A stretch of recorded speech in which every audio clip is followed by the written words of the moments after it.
आदित्य गौर जी, राधे राधे महाराज जी। महाराज जी, गुरु आज्ञा का कभी उल्लंघन ना हो ऐसा शिष्य को क्या करना चाहिए? पहले महात्म बुद्धि गुरु में करनी चाहिए और क्यों में वो छोड़ देना चाहिए। गुरु के वाक्य पर प्रश्न नहीं होना चाहिए, जैसा वो बोले वैसा हमें कर देना चाहिए, तो हमारी अधीनता होती चली जाएगी। और गुरु के वाक्य भगवत प्राप्ति कराने में समर्थ है, चाहे वो जैसे भी वाक्य हो। अगर गुरु आपसे सांसारिक कार्य भी कह रहे हैं और आप सांसारिक कार्य को बिल्कुल गुरु भाव से कर रहे हो, तो आपको भगवत प्राप्ति हो जाएगी। महाभारत में एक प्रसंग आता है कि उनके गुरुजी ने कहा कि खेत की मेड़ जो है वो टूटने न पावे, वर्षा हो रही है, बेटा जाकर उसकी रक्षा करो। वहां गए, उनको मेड़ बांधना आता नहीं था और गुरु की आज्ञा थी कि मेड़ टूट करके खेत का पानी बाहर न जाने पावे। अब वो कोशिश किए लेकिन नहीं बंधा, तो उन्होंने अपने शरीर को ऐसे करवट करके शरीर को मेड़ में डाल दिया। पानी रुक गया। अब हटते हैं तो पानी जाता है, गुरु आज्ञा को उल्लंघन होता है। ऐसे गर्दन की सांस लेते रहे, पूरे शरीर, पूरी रात हो गई। गुरुजी ने कहा वो नहीं आए, तो उन्होंने कहा महाराज जी वो तो आपने भेजा था सेवा में, अब क्या पता। बोले चलो पता करते हैं। सुबह जब गए, आवाज लगाई तो बोले गुरुदेव यहाँ मेड़ पे हैं, तो यहाँ क्या कर रहे हो? बोले आपने कहा था पानी ना निकलने पावे, तो मेड़ को मुझे बांधना आता नहीं, इसलिए मैंने अपने शरीर को ही मेड़ पे। बोले उठो आओ। नजदीक बुलाया और कहा जाओ, तुम्हारे हृदय में संपूर्ण वेद स्फुरित हो जाए। पढ़ना थोड़ी पढ़ा है, गुरु कृपा से वेद भगवान उनके वाणी पर प्रकट हो गए, स्वयं प्रकट हो गए।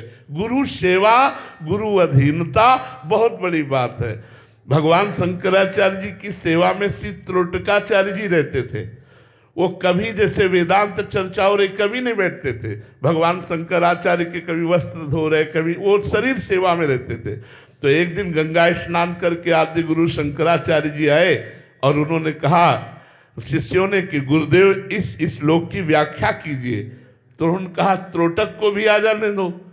तो सबने हंसी उड़ाई कि पढ़े न लिखे, वो केवल शरीर सेवा में रहते, उन्हें आत्मा से तो कोई मतलब नहीं, तो क्या उनके सामने वेदांत।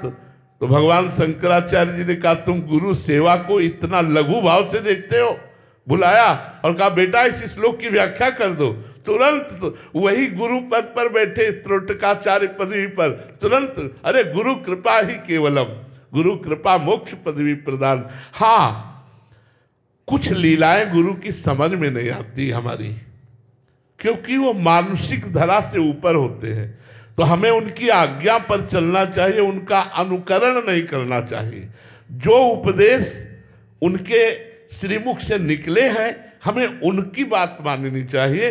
गुरु की लीला प्रकट में जो है वो हमारी समझ के परे के बाहर की बात है। एक बार आदि गुरु भगवान शंकराचार्य जी जा रहे थे, तो मछली बिक रही थी, तो ऐसे मछली उठाई और ऐसे खा गए आदि गुरु भगवान शंकराचार्य।